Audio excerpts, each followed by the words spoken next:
I think I'm not the only one that jumps to conclusions, and to conclusions I've already jumped when watching the new trailer for Pokémon Legends Z-A. The first things we look for in these things, besides the starters, are the characters that are introduced in the trailer, and we didn't have a lot of those. I mean, since we already know about AZ and his Eternal Flower Floette, those two aren't particularly new, and then Urban and Tawny will be exclusive depending on what you choose in the beginning. And that makes it so there are only two constant and new characters in the game, Jet and Vinnie. And so hey, I'm not so a strainer, and I say evil.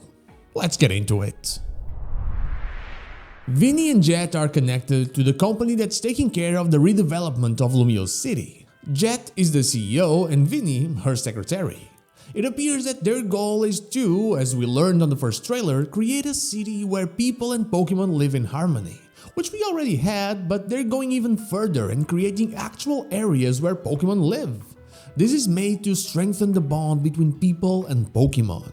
But they cannot fool my paranoid brain, and my paranoid brain wants to know what's really behind this whole thing. Now, it feels cliche to say that the big corporation is gonna be evil, almost as cliche as saying like, subscribe, and consider becoming a channel member, but please do consider those things anyway. But yeah, it feels cliche but already happened in Pokemon games, and it's a very common trope in any forms of media. Is there someone powerful doing something to change something else with apparent innocent and altruistic motives? Well, they want power, they want money, they want both, or they're a little bit too obsessed. Before I continue though, do you think Quasartico is evil? Let me know down below.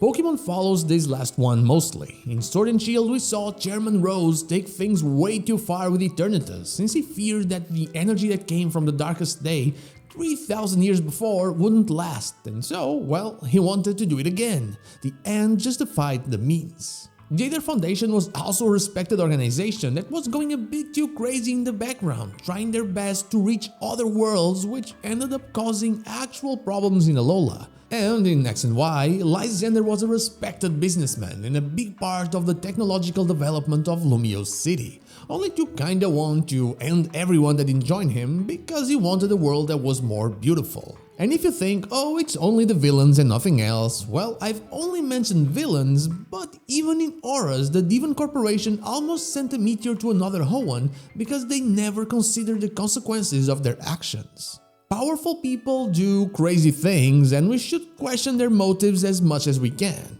So here I'm questioning the motives of Quasartico.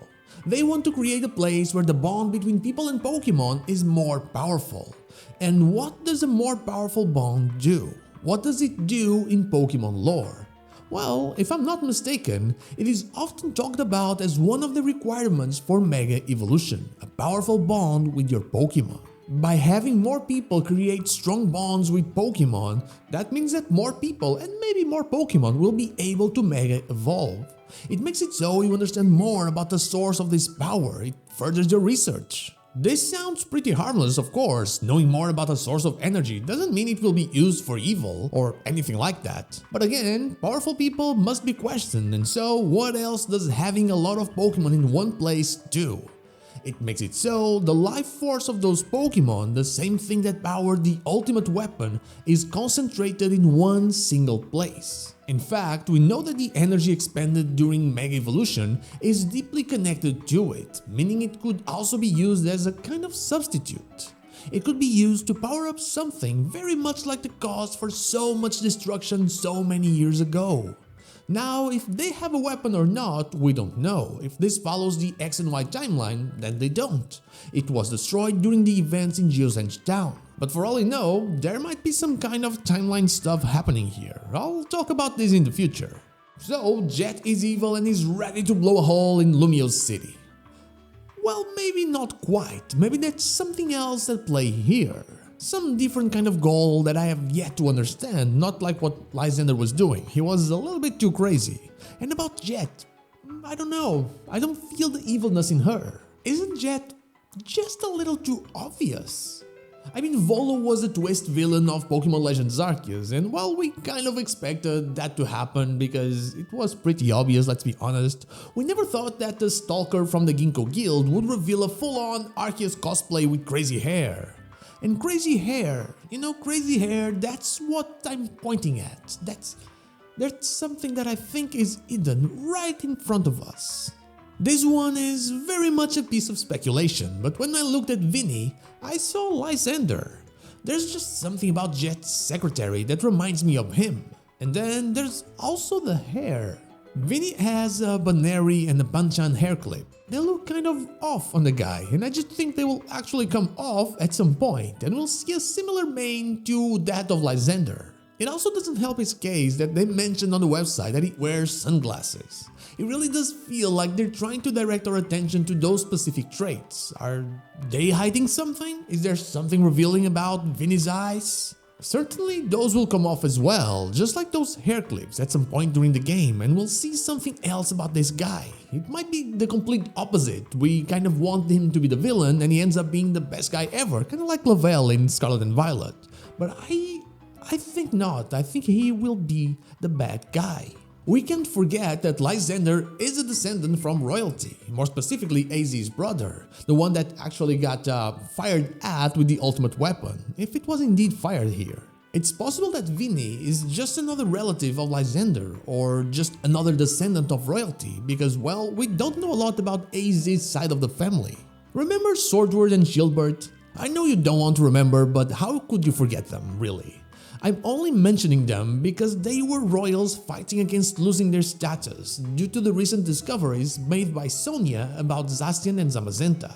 They were actually the true heroes of the whole Darkest Day thing, and so who cares about the other royals now? But royals can also fight to get back what they lost. And what better way to get something like that back if not by having something in your possession capable of destroying whole regions? And also the man has Mega Rayquaza sideburns as well, and there's something green in the design, the whole Quasartico name, maybe that will be his ace.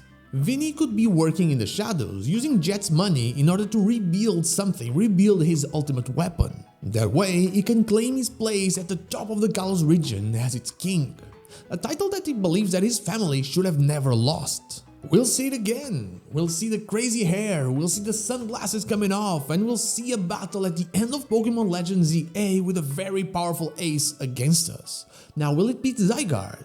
Will it be Mega Rayquaza? Or will it be something else? I mean, only time will tell. But for now, that's all I have for you today. Thank you so much for watching, and I'll see you all on the next one.